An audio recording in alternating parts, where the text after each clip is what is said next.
Ma'am आज हम बात करेंगे domestic violence, suicide cases, POCSO के बारे में। डोमेस्टिक वायलेंस पहले सिर्फ और सिर्फ डाउरी डेथ को, फिजिकल अब्यूज को देखता। धीरे धीरे ये physical abuse, emotional, financial, sexual और वर्बल अब्यूज पे आ गया। 5 तरीके के डिग्री ऑफ ऑफेंस के ऊपर आ गया। 2022 की अगर मैं बात करूं, 1,40,019 केसेस दर्ज हुए हैं। पहले कह देते थे तूने हमें लड़का नहीं दिया, घर से बाहर निकाल देते थे, मारा जाता था, दहेज ना देने पे उनको जलाया भी जाता था, लड़की पैदा हो जाती थी तो उसको कर्ज किया जाता था। अत्याचार बढ़ते ही जा रहे हैं। टोटल जो ओवरऑल सुसाइड हुए 2022 में 1,70,924। तो हम वो चीजें भूल नहीं सकते हैं कि औरतों के ऊपर अत्याचार हुए थे। अगर मेल टू फीमेल रेशियो की अगर बात करें तो 71.8% मेल, 28.2% फीमेल रेशियो है। हम सिर्फ डोमेस्टिक वायलेंस की बात ना करें, रेप आज भी होते हैं। कई औरतें होती हैं जिनके पास पैसे नहीं है जो कि केस फाइल कर सके। अपने एविडेंस इकट्ठे करने होंगे जो भी आपके फेवर में जा रहे हैं। आपको अपने आप को प्रूफ तो करना ही पड़ेगा। वेलकम टू मैनिफेस्ट विद विजय। क्या इंडिया का कानून सच में सबके लिए एक जैसा है? Domestic violence, false cases, men versus women right, POCSO, divorce और सुसाइड जैसे सेंसिटिव टॉपिक हर रोज हेडलाइंस बनते हैं, पर असली सच क्या है? कोई विक्टिम को जस्टिस मिलता है या सिस्टम में लूपहोल ज्यादा है? आज हमारे साथ हैं advocate Neha Chaudhary, founder and chief practitioner of an legal solutions, जो 10 साल से लीगल बैटल लड़ रही हैं और सिर्फ कोर्ट में नहीं बल्कि जस्टिस की जंग में भी। उनके एक्सपीरियंस सिर्फ कानून को समझने तक सीमित नहीं है, बल्कि ग्राउंड रियलिटी, फॉल्स केसेस और विक्टिम का सच भी उन्होंने देखा है। आज हम अनफिल्टर्ड लीगल ट्रूथ को एक्सप्लोर करेंगे। कानून सच में किसकी तरफ है? तैयार हो जाइए एक धमाकेदार डिस्कशन के लिए। So let's welcome advocate Neha Chaudhary. Welcome advocate Neha, how are you? I am good, thank you so much Vijay. Ma'am आज हम बात करेंगे पोक्सो के बारे में, domestic violence, suicide cases and sexual harassment के ऊपर। ये वैसे बहुत ज़्यादा सेंसिटिव केसेस है, तो मैं चाहता हूँ कि हम लोग जो डिस्कशन करेंगे वो थोड़ा बैलेंस डिस्कशन हो। बिल्कुल, we are talking about offences against women and children today.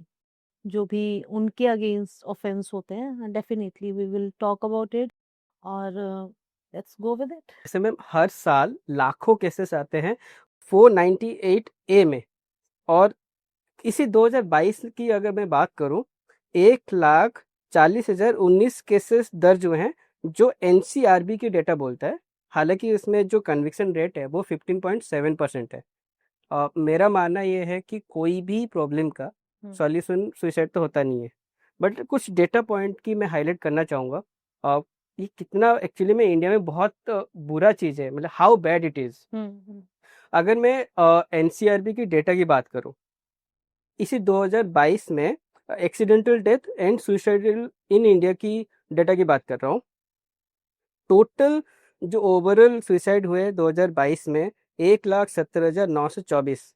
अगर मेल टू फीमेल रेशियो की अगर बात करें तो 71.8% मेल और 28.2% फीमेल रेशियो है। और इसमें से सबसे ज़्यादा जो बड़ा केस है वो है फैमिली प्रॉब्लम्स। 31.7 अकाउंट करता है ओवरऑल सुसाइडल केसेस में, विच अकाउंट्स टू 54,127 केसेस जो सुसाइड हुए हैं। और जेंडर वाइज अगर मैं स्प्लिट करूं, मेल का हुआ है 37,587, फीमेल है 16,530 एंड ट्रांसजेंडर है 10। और ओवरऑल केस में भी जो डोमेस्टिक वायलेंस है including dowry and marriage related issues 4.8% है, जिसमें से टोटल अगर अकाउंट की बात करूं या केसेस की बात करूं वो है 8,164 केसेस और जहां पे सुसाइड हुए हैं। एंड मेल की अगर मैं बात करूं 4,237, फीमेल है 3,926 एंड ट्रांसजेंडर 1। तो वैसे इंडिया में डोमेस्टिक वायलेंस को लेके बहुत सारे डिबेट है, ठीक है, बट मैं आपकी एक्सपीरियंस से ये जानना चाहूँगा एक्चुअली में डोमेस्टिक वायलेंस क्या है? कि ये सिर्फ फिजिकल है या फिर ये साइकोलॉजिकल, मॉनिटरी और monetary in the sense financial, और भी कई सारे एस्पेक्ट आते हैं जो which leads to this kind of scenario. Vijay, आप 2022 की बात कर रहे हैं। मैं आपको बहुत पीछे लेके जाऊंगी, वैदिक टाइम्स में, क्योंकि इस जो अगर एक्ट बना है तो उसके पीछे डेफिनेटली कोई ना कोई रीजन होगा। कहीं ना कहीं कोई अत्याचार होता है तभी कोई ना कोई कानून बनता है, ये आप मानते हैं। मैं वैदिक टाइम्स में इसलिए लेके जाऊंगी क्योंकि कोई भी यज्ञ जो होता था औरतों के बिना पूरा नहीं होता था, very true and I agree with that statement. है ना। राजा जाता था, उसको तिलक लगाया जाता था, तभी वो युद्ध में जाता था और उसको शुभ माना जाता था। और पीछे से वो जो रानी होती थी, राजमाता कहलाई जाती थी क्योंकि राजपाट वही संभालती थी। धीरे धीरे धीरे ये जैसे जैसे हमारे इन्वेडर्स आए, ब्रिटिशर्स आए, मुगल्स आए, इन्होंने सबसे कमजोर जो माना, औरतों को माना और बच्चों को माना। सबसे पहले उनके ऊपर अत्याचार हुए, रेप्स उनके ऊपर हुए। उनको ये माना गया कि भी ये तो घर का काम करने के लिए ही है, झाड़ू पोछा बर्तन यही करेंगी, और आदमी ही है जो बाहर कमाएगा। ये इसलिए माना गया क्योंकि 9 महीने बच्चे को अपने कोख में रखना, उनको सँभालना, वो एक माँ ही कर सकती थी, इसलिए उनको एक घर का ही हिस्सा बना लिया कि वही घर का काम करेंगी। फिर धीरे-धीरे जैसे कि पैसा आ गया बीच में, पहले तो बार्टर सिस्टम चलता था, खेती-बाड़ी होती थी। जैसे-जैसे पैसा आया तो भी यही बोला गया कि आदमी ही पैसा कमाएगा और औरत घर पे बैठ के चूल्हा-चौका ही सँभालेगी, बच्चे सँभालेगी। इवन इफ जब ये मुगल्स आए थे, धीरे-धीरे उन्होंने उनकी एजुकेशन पे भी रोक लगाई। बहुत ज़्यादा संघर्ष करने के बाद औरतों को अपना हक मिला था। आप ये डेटा दे रहे हो 2022 का, आप पीछे देखिए डाउरी डेथ्स कितनी हुई थी, कितनी औरतों को जलाया गया था डाउरी के नाम पे कि तुम इतना पैसा नहीं लेके आए हो। जो 498 ए आप बात कर रहे हो, इंडियन पीनल कोड का प्रोविजन था, जिसमें कि अगर रिलेटिव्स औरतों को जलाते थे, मारते थे, ठीक है? सिर्फ मारने तक का था। जब तक चोट नज़र आती थी, फिजिकल अब्यूज़ वहाँ तक सीमित था, रिलेटिव्स तक सीमित था। बहुत लंबी लड़ाई लड़ी है औरतों ने अपने लिए एक कानून जिसे कहते हैं डोमेस्टिक वायलेंस एक्ट, जो कि 2005 में आया था। तो इसका मतलब वुमेन्स ने एंशिएंट लाइफ से अभी तक लड़ाई कर रहे हैं। अभी मैं ये नहीं बोलूँगी लड़ाई हो चुका है, हुँ। अभी लड़ाई जारी है अभी भी। देखिए, ये कानून इसलिए नहीं बने थे, ये दिखाने के लिए कि हम औरतों को ऊपर उठा रहे हैं। ये बराबर करने के लिए किया गया था, ये याद दिलाने के लिए किया गया था कि दोनों बराबर हैं। गृहस्थी, औरत और आदमी दोनों से बराबर चलती है। अब सिस्टम बदलता जा रहा है, दोनों वर्किंग हो चुके हैं, दोनों कमाने वाले हो चुके हैं। अब आप अगर हम गुड़गाँव में अगर रह रहे हैं या किसी भी मेट्रोपॉलिटन सिटी में रह रहे हैं, तो दोनों का कमाना भी उतना इम्पोर्टेंट हो चुका है। दोनों अपने आप को बराबर ही एक तरीके से ले रहे हैं। लेकिन डोमेस्टिक वायलेंस की हम बात कर रहे हैं, जब ये एक्ट आया था, इस एक्ट का मतलब ये था, मैं अब आपको इसको डिटेल में बताना चाहूँगी कि प्लीज़, एक्ट क्या है और प्लीज़। इसमें प्रोविजंस क्या हैं। डोमेस्टिक वायलेंस पहले सिर्फ़ और सिर्फ़ डाउरी, डेथ को, फिज़िकल अब्यूज़ को देखता था। धीरे-धीरे, और ये सिर्फ़ मैरिड वुमेन के ऊपर लागू होता था। धीरे-धीरे ये physical abuse, emotional, financial, sexual और वर्बल अब्यूज़ पे आ गया। 5 तरीके के डिग्री ऑफ ऑफेंस के ऊपर आ गया कि भई पहले कह देते थे तूने हमें लड़का नहीं दिया, घर से बाहर निकाल देते थे, ठीक है? लड़की पैदा हो जाती थी तो उसको कर्स किया जाता था। ये एक्चुअली ना मैं रिलेट कर पाऊँगा जो पुरानी मूवीज़ है। हुँ, मूवीज़ में ये बहुत बारी मैंने ये देखा है, हुँ, क्योंकि डेटा तो मेरे पास है नहीं, तो हुँ। खाली मूवी के रेफ़रेंस ही ले सकता हूँ जो मैंने देखा है। हाँ, तो अगर लड़का नहीं होता है तो उसको अलग कर देते हैं और एक नया शादी करवा देते हैं। जी, मतलब बहुत सारी चीज़ें हुए हैं जो मैं रेफ़रेंस कर सकता हूँ इंडियन बॉलीवुड मूवी से। जी, बिल्कुल ऐसा होता था, ठीक है? मारा जाता था, दहेज ना देने पे उनको जलाया भी जाता था। तो हम वो चीज़ें भूल नहीं सकते कि औरतों के ऊपर अत्याचार हुए थे। और हम ये भी नहीं भूल सकते कि आज भी होते हैं, हम सिर्फ़ डोमेस्टिक वायलेंस की बात ना करें, रेप आज भी होते हैं, ठीक है? आज भी निर्भया जैसा केस जैसे सामने आया, वैसे ही बैंगलोर में भी केस आया था। अभी वेस्ट बंगाल का आया जिसमें एक डॉक्टर की बहुत ही ब्रूटल रेप हुआ। हम पी ये नहीं बोल सकते कि ये चीज़ें ख़त्म हो चुकी हैं, ठीक है? कानून बने क्योंकि ज़रूरत थी इन कानून की। अत्याचार बढ़ते ही जा रहे हैं। बस। और डोमेस्टिक वायलेंस सिर्फ़ और सिर्फ़ जो एक्ट आया, सिर्फ़ मैरिड वुमन के लिए नहीं है। कोई भी महिला, कोई भी वुमेन जो होती है, चाहे वो सिस्टर है, सिस्टर इन लॉ है, मदर इन लॉ है, डॉटर इन लॉ है, एडॉप्टेड डॉटर है, एलजीबीटीक्यू से है, ये सब इस डोमेस्टिक वायलेंस के अंडर अपने लिए रिलीफ ले सकती हैं। इसको थोड़ा सा एलेबरेट करेंगे? कैसे वो इस सेक्शन को अपने प्रॉब्लम्स को सुलझाने के लिए यूज़ कर सकते हैं? फॉर एग्ज़ाम्पल, कोई भी घर में बेटी है, मैं बेटी से शुरू करती हूँ, उसको पढ़ने नहीं दिया जा रहा, ठीक है? वो कहती है कि मुझे पढ़ने नहीं दिया रहा, ये एक तरीके से इमोशनल अब्यूज़ है उसके ऊपर, वो पढ़ना चाहती है, उसके ऊपर शादी का दबाव डाला जा रहा है, ये एक तरीके से अब्यूज़ है। अभी एक रीसेंट मैंने कोई वीडियो देखी जिसमें कि बहू अपनी सास को मार रही है, ये एक डोमेस्टिक वायलेंस है। कि औरतों के ऊपर, जो घर में औरतें हैं, उनके ऊपर किसी भी तरीके का अत्याचार हो रहा है। चाहे वो बहू है, चाहे वो सास है, चाहे वो माँ है, चाहे वो बेटी है, चाहे वो लिव इन में रह रही है। लिव इन रिलेशनशिप वाले भी इसमें क्लेम कर सकते हैं। बस उसमें एक ये प्रोविज़न है कि आपको ये प्रूव करना होगा कि आप लिव इन में एक अच्छे समय से रह रहे हैं। सोसाइटी में आप एक हस्बैंड वाइफ की तरह रह रहे हैं। आपके बिल्स हैं आपके पास, जो कि आप शेयर कर रहे हैं, आपको प्रूफ करना पड़ेगा। आप एक डोमेस्टिक रिलेशनशिप में हैं, वो आपको प्रूफ करना पड़ता है उसमें। राइट।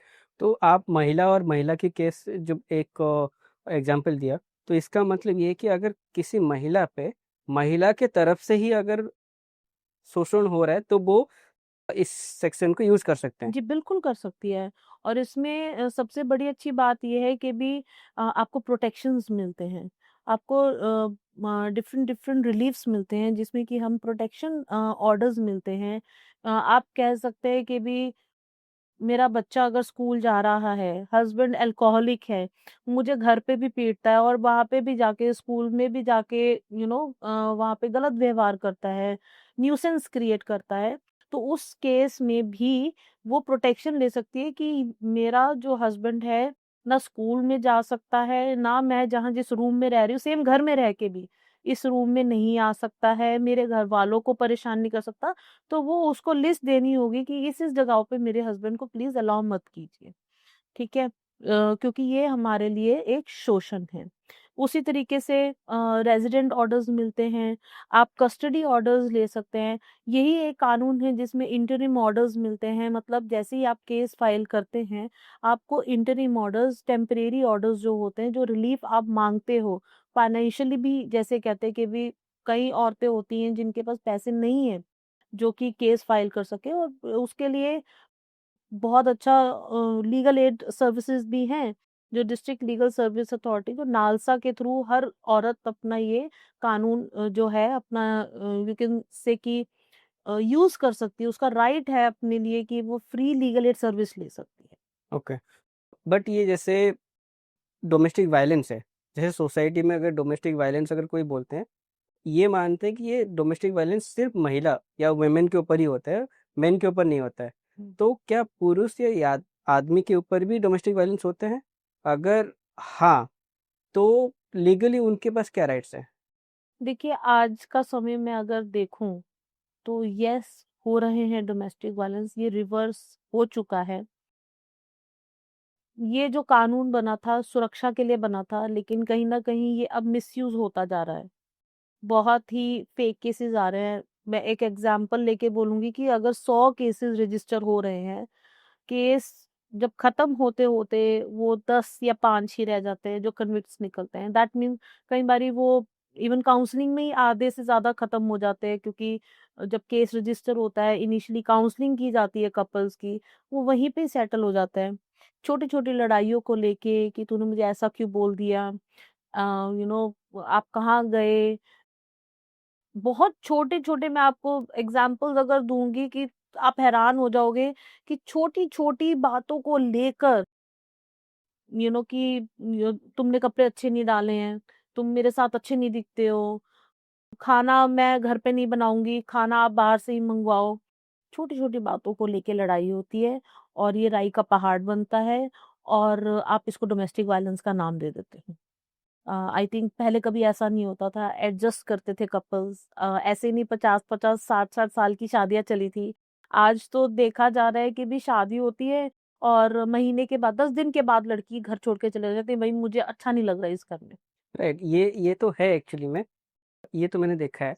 बट फिर भी मेरा ये क्लैरिटी चाहूँगा कि मेन के ऊपर अगर डोमेस्टिक वायलेंस होता है, तो जैसे आपने बोला कि ये छोटी-छोटी बातें होते हैं, तो डोमेस्टिक वायलेंस में एग्ज़ैक्टली क्या-क्या एक्टिविटी होता है तो एक्चुअली में वो केस दर्ज करना चाहिए, या फिर क्या-क्या एक्चुअली में वो लीगल पॉइंट बनता है? बिल्कुल, देखिए पहली बात तो अगर कोई केस रजिस्टर हो चुका है आपके अगेंस्ट, मैं सभी अपने भाइयों को ये बोलना चाहूँगी, जितने भी सुन रहे हैं मुझे आप अभी, कि अगर आपके ऊपर केस रजिस्टर हो गया है और आपको पता है कि आप निर्दोष हो, आपके पास एविडेंस है, प्रूफ्स हैं, केस हो जाता है, आप उसके बाद भी एविडेंस कलेक्ट कर सकते हो। आप हारिए मत, आपके पास एक डिफेमेशन सिविल डिफेमेशन सूट जो होता है, आप वो भी फाइल कर सकते हो, ठीक है? कि आपको डिफेम करने की कोशिश की जाती है, क्योंकि ये कहीं न कहीं ऑफ़िस तक भी पहुँच जाती है। किसी भी आदमी के जो प्रोफ़ेशन पे ये अफ़ेक्ट कर जाती है, मेंटल हेल्थ पे अफ़ेक्ट कर जाती है। हार मानना या जैसे कि आपने बोला सुसाइड करना, ये एक सॉल्यूशन नहीं है। मैं कह सकती हूँ कि डिस्ट्रिक्ट कोर्ट तक ये कह सकती हूँ कि गलत हो रहा होगा। हाई कोर्ट बैठी है, सुप्रीम कोर्ट बैठी है, आपके पास प्रूफ्स है, आपके पास फैक्ट्स हैं। मैं ये भी मानती हूँ कि भी एक हद तक कोई हार जाता है, क्योंकि एक आदमी के ऊपर मल्टीपल केसेस हो सकते हैं, लेकिन एक आदमी औरत के ऊपर मल्टीपल केसेस नहीं कर सकता। तो इसके लिए आपको बहुत हेडस्ट्रॉन्ग होके केस लड़ना होगा। मेरे एक जानने वाले हैं, उन्होंने ये लड़ाई 10 साल तक लड़ी। इवन इफ उनकी ऐसी नौबत आ गई थी कि उनको फैक्ट्री में बिना लाइट के, उनके पास घर नहीं था, उनकी माँ बीमार थी, उनको 2 महीने वहाँ पे रुकना भी पड़ा था, घर नहीं था। अपना घर होते हुए भी लड़की ने रेज़िडेंट ऑर्डर्स ले लिए थे और वो अपने मतलब ससुराल में रह रही थी, लेकिन जिनके नाम पे वो घर है, वो वहाँ पे नहीं रह पा रहे थे। तो ये बहुत एक्सप्लॉइटेशन था, लेकिन वो केस जीते, उनको अपना घर भी वापस मिला, वापस अपने घर पे रह रहे हैं। लड़ाई लंबी हो सकती है हमारे, मैं कहूँगी मतलब कानून में फ़ास्ट ट्रायल कोर्ट होनी चाहिए, जहाँ तक की बात होती है मैट्रिमोनियल केसेस की। अब तो पहले तो फैमिली कोर्ट्स नहीं होती थी, अब तो we have dedicated courts for it. तो अब जब कोर्ट्स हैं तो ये भी उम्मीद की जाए कि भी ये जो ना ट्रायल्स फ़ास्ट होने लग जाएँ, क्योंकि अभी पीछे हमने एक केस फाइल किया था अक्टूबर 2024 में, डेट मिली हमें मार्च 2025 की। ये भी एक बहुत बड़ा मेंटल हैरेसमेंट हो जाता है। तो आदमियों को पहले तो हेडस्ट्रॉन्ग होना होगा, अपने एविडेंस इकट्ठे करने होंगे जो भी आपके फ़ेवर में जा रहे हैं। आपको अपने आप को प्रूफ तो करना ही पड़ेगा कि आप ठीक है, और इन्वेस्टिगेशन में आप पूरा कोऑपरेट कीजिए, पुलिस वालों के साथ भी जो जो भी इसमें कंसर्न्ड हैं। जितना जल्दी हो सके एक एडवोकेट को इन्वॉल्व कर लीजिए, बिकॉज़ एडवोकेट आपको बहुत अच्छे से गाइड करेगा। नॉट ओनली इन मैं आपको अपना एक एग्ज़ाम्पल देती हूँ, एक सेक्सुअल हरासमेंट का केस आया था। 25 दिन हो गए थे कंप्लेंट को फाइल किए, but there was no investigation done under that. But when I entered, I personally went to the location जहाँ पे ये घटना स्थल के पास जाकर हमने सीसीटीवी फुटेजेस निकलवाई, हमने विटनेस इकट्ठे किए। ये एक आपको एडवोकेट ही गाइड कर सकता है कि इनिशियल स्टेज पे ही आप अपने केस को अपने फेवर में कैसे कर सकते हो। जितना आप डिले करोगे, उतना ज़्यादा आपके लिए मुश्किल हो सकती है। जैसे आपने बोला कि आपके पास केस आया तो 25 दिन तक कोई एक्टिविटी नहीं होता, उसके बाद आपने उसको हेडस्टार्ट दे के आपने फर्दर प्रोसेस कराया। जी। तो लेट्स टेक अ एग्जांपल, हम बोथ जेंडर के लिए बात करते हैं हुँ। और जेंडर न्यूट्रल हो गए, मेन के लिए और महिला और पुरुष दोनों के लिए आप बताएं। जी। अगर किसी के पास या किसी के साथ कोई एब्यूज होता है हुँ। या फिर डोमेस्टिक वायलेंस होता है, हुँ। तो उसको फिर पहला स्टेप क्या लेना चाहिए और थ्रू आउट द प्रोसेस कैसा होना चाहिए? सेकंड, एडवोकेट, पुलिस और कोर्ट का क्या रोल रहता है? देखिए, किसी के साथ भी ऐसी घटना होती है, ख़ास तौर के जब ये घर का मामला होता है, तो कभी कोई प्रूफ़ इकट्ठे नहीं करता। पहले तो लड़कियों को, औरतों को यही रिकॉग्नाइज़ करने में टाइम लग जाता है कि हाँ, ये मेरे साथ डोमेस्टिक वायलेंस हो रहा है। एक्चुअली में लोगों को नहीं समझ आता है। जब तक उनको समझ आता है उनके पास इतने प्रूफ्स नहीं होते हैं। तो एक बर्डन ऑफ प्रूफ तो हमेशा रहता ही है, चाहे वो आदमी है, चाहे वो औरत है। इनिशियली आपके 2-3 साल अच्छे चले जाते हैं शादी के। मैंने कुछ ऐसी भी देखी हैं लड़कियाँ कि शादी के अगले दिन ही छोड़ के चली जाती हैं, क्योंकि ऐसा एक डिफ़ॉल्टर्स हमने पकड़े थे, जिसमें कि वो उनकी तीसरा अटेम्प्ट था शादी का। आपको अपना ड्यू डिलिजेंस करना, आपको शादी आप अपना लाइफ़ पार्टनर ढूँढने जा रहे हो। मैंने पहले भी एक बारी बताया कि जब आप लाइफ पार्टनर ढूँढ रहे हो, कम से कम 1 साल एक-दूसरे को दीजिए, समझिए कि आपके पॉलिटिकल व्यूज़ कैसे हैं, आपका खाने-पीने का क्या हिसाब-किताब है, रहने का क्या है, कपड़े, क्योंकि कई बारी किसी को किसी के कपड़े डालने का तरीका अच्छा नहीं लगता है। आप के आपके करियर गोल्स क्या हैं आगे जाके, ये डिस्कस करना आजकल के टाइम पे बहुत ज़्यादा ज़रूरी हो चुका है। कपल्स को एक मैरिज इंस्टीट्यूट में आना, क्योंकि अभी भी ये बहुत अनऑर्गनाइज़्ड इंस्टीट्यूट है। सो इसलिए मैं हमेशा सबको ये कहती हूँ कि बर्डन ऑफ प्रूफ बहुत ज़्यादा रह जाता है जब आप शादी में होते हो, ख़ास तौर की। आप नहीं चाहते हो कि यार आपकी फैमिली बदनाम हो, क्यों इन पछड़ों में पड़ना। लेकिन फिर भी जब जब ये हो जाता है, पुलिस स्टेशन तक चला जाता है, तब तक बहुत देर हो जाती है। मैं ये भी नहीं गाइड करूँगी कि आप डे 1 से जी प्रूफ्स ही इकट्ठे कर रहे हो, फिर तो वो ट्रस्ट ही खत्म हो जाएगा। एक एक बॉय फिर क्या शादी? फिर वो शादी नहीं है। लेकिन हाँ, व्हेन यू रिकॉग्नाइज़ इट कि हाँ, गलत हो रहा है। फॉर एग्ज़ाम्पल, आपको बार-बार ताने दिए जा रहे हैं। ताने दूसरी तरफ से भी हो सकते हैं कि आप मुझे खुश नहीं रख पा रहे हो, मुझे घुमाने नहीं लेके जाते हो, ठीक है? आप तो हमेशा बिज़ी ही रहते हो। हालाँकि एक आदमी काम करने के लिए निकलता है, घर को ही पाल कर रहा है। अनटिल अनलेस वुमेन को बहुत ईज़ी होता है, लड़की ये एलिगेशन लगा देगी आपका तो कहीं अफेयर चल रहा है। ये भी इमोशनल अब्यूज़ है। सिमिलरली वाइस वर्सा, आदमी औरत पे लगाते हैं, "तू मार्केट गई थी, तू किसके साथ मिल के आई?" मोबाइल्स हैं, पहले के जनरेशन में मोबाइल्स नहीं होते थे। अब हर घर में, हर हाथ में मोबाइल है। मोस्ट ऑफ द टाइम लड़कियाँ रील्स बनाने में लगी हुई हैं। अगर उनके पास फ्री टाइम है, तो गोल्स क्लैश कर रहे हैं। आदमी कमा के आ रहा है, औरत कुछ और कर रही है, उनके गोल्स मैच नहीं कर रहे हैं। ये कहीं न कहीं मिसमैच है, जिसकी वजह से फैमिलीज़ में डिस्प्यूट बढ़ रहे हैं। डोमेस्टिक वायलेंस का सबसे बड़ा जो शिकार है विजय, वो हैं बच्चे। बच्चों की मानसिक स्थिति पे क्या बीतती है, मेरे पास वीडियोज़ हैं जिसमें बच्चे, बाप मार रहा है और बच्चे कह रहे हैं मत मारो, मत मारो मम्मा, वो बिल्कुल नशे में धुंध हैं। आप सोचिए उस बच्चे पे क्या बीत रही है। एक डिस्प्यूटेड फैमिली से निकलने वाले बच्चे आगे जाके क्या उनकी मानसिक स्थिति रहेगी? क्या उनका ट्रस्ट रहेगा कि फैमिली क्या होती है? क्या उनका ट्रस्ट रहेगा कि मैं कल को शादी करूँगा तो मेरे साथ भी क्या ऐसा होगा? मानसिक तनाव तो रहेगा। मानसिक तनाव प्रॉब्लम है अब की अपब्रिंगिंग में, चाहे वो लड़का है, चाहे वो लड़की है। कहते हैं कि भी हमें लड़कियों को शिक्षा देते रहे, तो मुझे ये जो हमारा स्लोगन है बेटी बचाओ बेटी पढ़ाओ, मैं तो कहती हूँ बेटे को भी हमें उतना ही एजुकेट करना होगा, समझाना होगा कि औरतों को किस नज़रिए से हमें देखना है। क्योंकि जो डोमेस्टिक वायलेंस की प्रथा है, जिसको मैं बात कहूँगी, मारना, पीटना, पीकर मारना, ये बहुत कॉमन होता था और बच्चे भी उसको कैरी फॉरवर्ड करते थे। लेकिन अब पलट चुका है सिस्टम।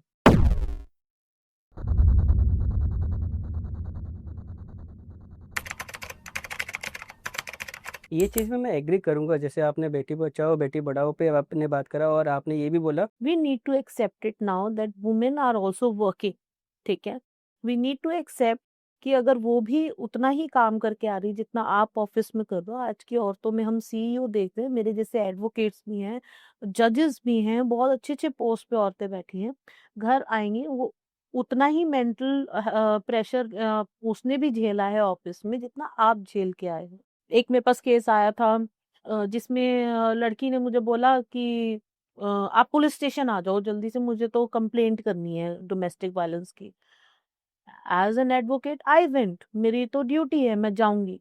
मैं जब गई तो वो कहती कि उसके खरोंच था। ये खरोंच बहुत है दिखाने के लिए कि डोमेस्टिक वायलेंस हुआ है। मैं सुनती रही उसको और उसके बाद वो कहती मैं लंगड़-लंगड़ के चलूँ? तो ज़्यादा अच्छे से वो पुलिस वाले समझ पाएँगे कि यू नो तो ये मैंने उसी समय हाथ जोड़ दिए कि मैंने कहा देखो मैं गलत नहीं कर सकती हूँ क्योंकि वो फिर गलत इंसान को अन्याय हो जाएगा उसके साथ, जो इंसान सही भी है, उसके साथ अन्याय हो जाएगा। वर्क प्लेस में जैसे लोग काम करते हैं, हाँ, दोनों साथ में रहते हैं, हाँ। Most of the time because साथ में रहते हैं तो उनकी बॉन्डिंग भी हो जाता है। एक है शादियाँ भी हो जाती हैं। बिल्कुल, बिल्कुल, शादियाँ भी हो जाती बिल्कुल। हैं। एक शब्द है इसमें क्विड प्रो क्यो, जिसको कहते हैं कि भी मैं आपको प्रमोशन दूँगा अगर आप मेरे साथ कंप्रोमाइज़ करेंगे।